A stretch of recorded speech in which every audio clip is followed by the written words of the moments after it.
away from that and head over to the Indo-Pacific. Speculation is growing over a possible high-stakes meeting between US President Donald Trump and North Korean leader Kim Jong-Un during the APEC summit in South Korea this October. Trump is expected at the summit in Gyeongju from October the 31st to November the 1st. Analysts say his unpredictable diplomacy and the recent US strike on Iran may push Kim to consider talks, but only under strict conditions, including halts to joint US-South Korea military drills.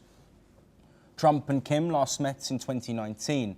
Pyongyang now aligns itself more with Russia, China and Iran and has enshrined its nuclear status in its constitution. North Korea has shown little interest in renewed dialogue. Well, joining us to discuss this potential meeting and the wider ramifications of diplomacy between the US, North Korea and other nations, Sanjay Kumar, a senior journalist who is joining us from Seoul in South Korea. Sanjay, thank you ever so much for taking the time to speak with us. Can we first get your reaction to those comments relating to a potential US-North Korea meeting between both leaders, Kim Jong-un and Donald Trump? Speculations are mounting in this part of the world, but it doesn't have still strong substance because it is not officially declared. So unless it is declared, we cannot comment on that yes, Trump is going to meet Kim. But invitations from South Korean side has already been sent to 20 APEC members. And of course, North Korea is not part of it. So it would be seen as a personal diplomacy, I would like to add. But it is going to be without a joint declaration, in my opinion, if you would ask. And I'm telling this with confidence because from Kim's perspective,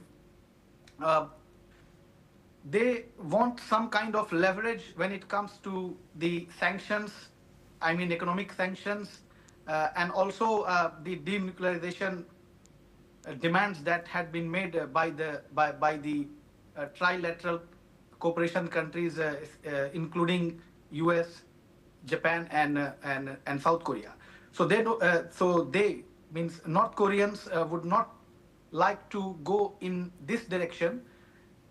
But from the US perspective, if Trump wants to meet Kim, definitely he would try to get something out of it. I mean, something concrete in the form of either a joint declaration or you can say some kind of, it is going to happen. This summit is going to happen in Gyeongju. So from South Korean perspective also, it would be very nice if we can see some kind of Gyeongju declaration, like Panmunjom declaration we had a few years ago. Yes, Sanjay, I want to build on that. Sorry to interject. I do want to build on that because, of course, we know in the recent election that Lee Jae-myung spoke about potentially looking at North Korean ties.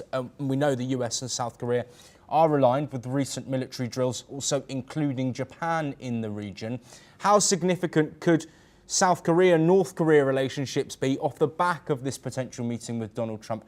Could it find more common ground and unity between two nations who have been so divided in recent years? That would be a milestone if this can be achieved. And President Lee Jae-myung, after getting elected, this has been one of his priorities to somehow pacify the tensions which is always there. And when he advocates for pragmatic diplomacy, these inter-Korean relations are always in the center as well. For Lee, it would be also a kind of win-win situation because at the same time, he is going to send a very positive signal among the voters and among the people of Korea towards the perception on North Korea. Like, the President Yoon had a very hawkish approach when it came to dealing with North Korea. And as personal diplomacy under Trump may happen, although it's likely to, it may happen, it is going to send a positive signal. And Lee Jae-myung would not like to miss any opportunity when there is a dialogue because he believes in dialogue. So, if Trump-Kim meeting is finalized, I think South Korea is going to welcome it with open arms And the Prime Minister here also, he has recently visited Gyeongju, the place where APEC summit is going to happen, and all the 20 countries most probably would not be against this kind of talk, because APEC countries also would like to send a message of peace towards the to the entire world. So if Trump-Kim meeting happens, definitely it is going to be very useful for South Korean government too. And we should not forget that here that President Lee is also interested in having a bilateral meeting with Trump as well in this APEC summit. So common grounds would be very strong if this happens. Yes, and Sanjay, very briefly, we only have a minute or so left, but I do want to look at safety, security and regional stability. Of course, in our short read there, we did mention North Korea's alignment with Iran and with Russia and with China as well. Is this potentially, if this meeting does go ahead, do you think this could have wider ramifications for geopolitical stability, not just regional?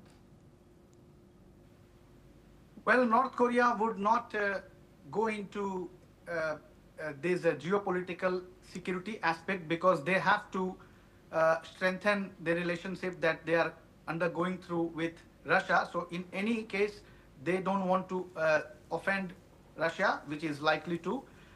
And this is one of the reasons they are not publicly commenting on this. And unless something comes out, some official comment or a response from Kim comes out, it would be very early to be very euphoric. So let's see, maybe after a couple of months, when these things are going to be formalized and it will be officially in public, we can see from a positive angle that Kim is going to respond somehow. Yes, Sanjay Kumar, thank you ever so much as always for joining us on the program.